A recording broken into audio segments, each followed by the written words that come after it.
राजस्थान में 7 सीटों पर उपचुनाव होने हैं, लेकिन कांग्रेस ने सूबे के दोनों बड़े नेताओं अशोक गहलोत और सचिन पायलट को महाराष्ट्र के चुनाव में भेज दिया है।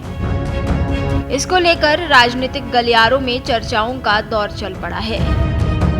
दो दिग्गजों को चुनाव के इस दौर में महाराष्ट्र विधानसभा चुनाव में जिम्मेदारी सौंप दिए जाने से कई सवाल उठ रहे हैं कि क्या उन्हें प्रदेश से उपचुनाव के दौरान थोड़ा दूर रखा गया है या फिर आलाकमान के लिए राजस्थान के उपचुनाव से महाराष्ट्र के मुख्य चुनाव ज्यादा अहम है।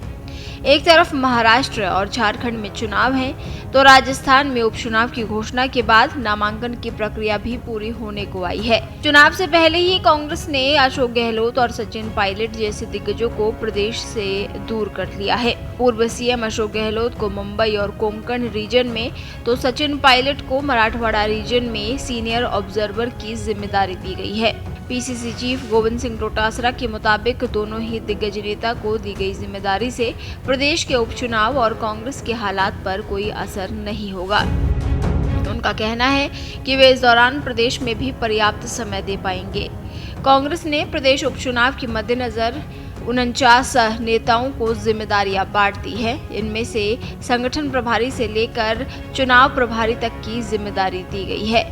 कांग्रेस ने प्रदेश में 14 संगठन प्रभारी, 28 चुनाव प्रभारी और 7 सीनियर पर्यवेक्षक बनाए हैं। उसमें विधायकों और संगठन के पदाधिकारियों को जिम्मेदारी दी गई है।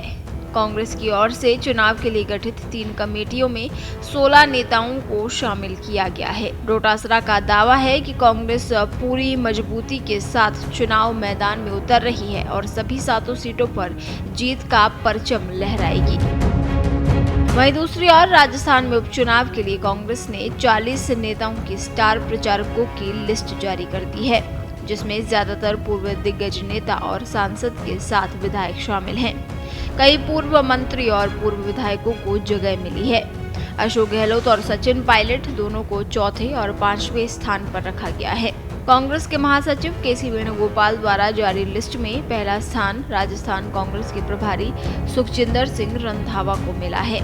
कांग्रेस सभी 7 सीटों पर उपचुनाव अकेले लड़ रही है। इस उपचुनाव में कांग्रेस ने अपने सभी दिग्गज नेताओं को मैदान में उतारा है।